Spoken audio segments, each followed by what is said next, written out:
भोर भई भज प्रभु नाम होगा तेरा कल्याण। भज रे भज रे। सुनते हैं आज की कहानी सांप की दुल्हन। बरसों पहले एक गांव में एक ब्राह्मण रहा करता था। वो और उसकी पत्नी दोनों पूजा पाठ में अपने दिन गुजारा करते थे। फिर भी वे न जाने क्यों दुखी थे। एक दिन ब्राह्मण ने अपनी पत्नी से पूछा, तू क्यों हरदम दुखी रहती है? क्या दुख है जो तुझे खाए जा रहा है? पत्नी सिसक कर बोली, क्यों अनजान बन रहे हो? सभी के घर में बाल गोपाल हैं, एक मैं ही अभागी हूं। ब्राह्मण बोला, सिर्फ प्रार्थना करो, उसी से बिगड़े काम बनते हैं। उस दिन के बाद से दोनों पूजा पाठ करते, दान करते और अपना एक एक पल भगवान की प्रार्थना में गुजारते। कहते हैं दुआओं में असर होता है। कालांतर में उनकी प्रार्थना कबूल हो गई। मगर अफसोस, जब बालक हुआ तो वो सर्प था। सभी रिश्तेदार बोले, इसे जंगल में फेंक दो। मां नहीं मानी। उसने बहुत प्यार से उसका ख्याल रखा और उसे बड़ा किया। वो बहुत जल्दी ही बड़ा होता गया। उसकी मां उसे अपनी जान से भी ज्यादा प्यार करती थी। जब पड़ोस में कोई शादी होती, उसका भी जी चाहता कि उसके बेटे की भी शादी हो, मगर सर्प को कौन अपनी कन्या देता। एक दिन जब ब्राह्मण अपने जजमान के घर से पूजा कराकर वापस घर आ रहा था, तो उसने अपनी पत्नी को रोते देख पूछा, क्या कारण है तुम्हारे रोने का? इतना सुनकर ब्राह्मणी तो और भी दुखी होकर चित्कार करने लगी। उसका कलेजा दुख से फटा जा रहा था। ब्राह्मण को समझ नहीं आ रहा था कि वो अपनी पत्नी का दुख कैसे दूर करे। आखिरकार बहुत मनाने के बाद वो बोली, तुम मेरे बेटे का ध्यान तो रखते नहीं। अब वो बड़ा हो गया है, उसे भी तो एक साथी की जरूरत है। तब ब्राह्मण झल्ला कर बोला, कौन सर्प को अपनी बेटी देगा? ये सुन उसकी पत्नी और भी विलाप करने लगी। अंततः ब्राह्मण देशाटन पर निकल पड़ा अपने बेटे के लिए बहू ढूंढने। घूमते घूमते वो अपने एक बहुत पुराने दोस्त से मिला, जिससे बिछड़े उसे जमाना हो गया था। दोनों मित्र गले मिले और खूब खुश हुए। ब्राह्मण ने दोस्त के पूछने पर बताया कि वो अपने बेटे के लिए बहू ढूंढने निकला है।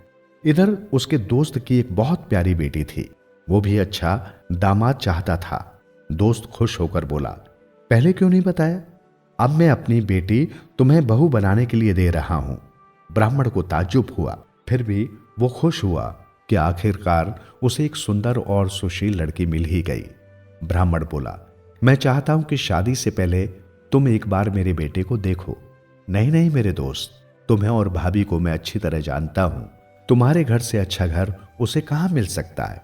ये मेरी लड़की है, इसे तुम ले जाओ और इसके साथ अपने पुत्र का विवाह कर दो। दोस्त बोला। कन्या को देखकर ब्राह्मण की पत्नी बेहद खुश हुई। वो शादी की तैयारियां करने लगी।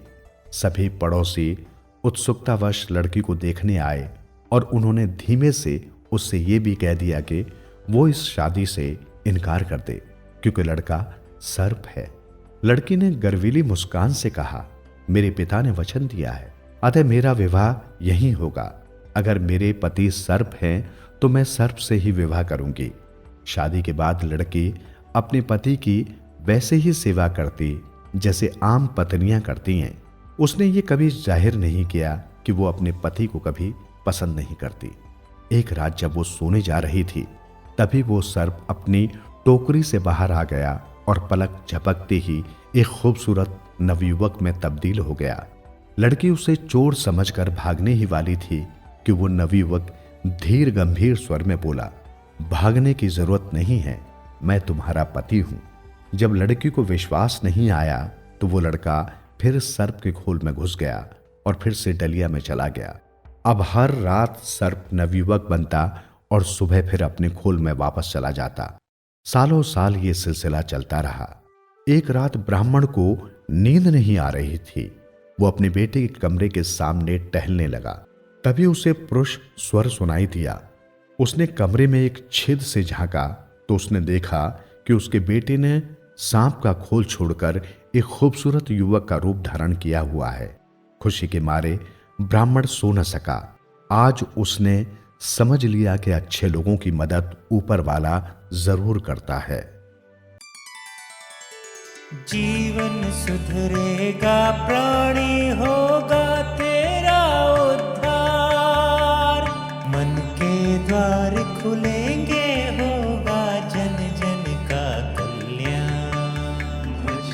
भज रे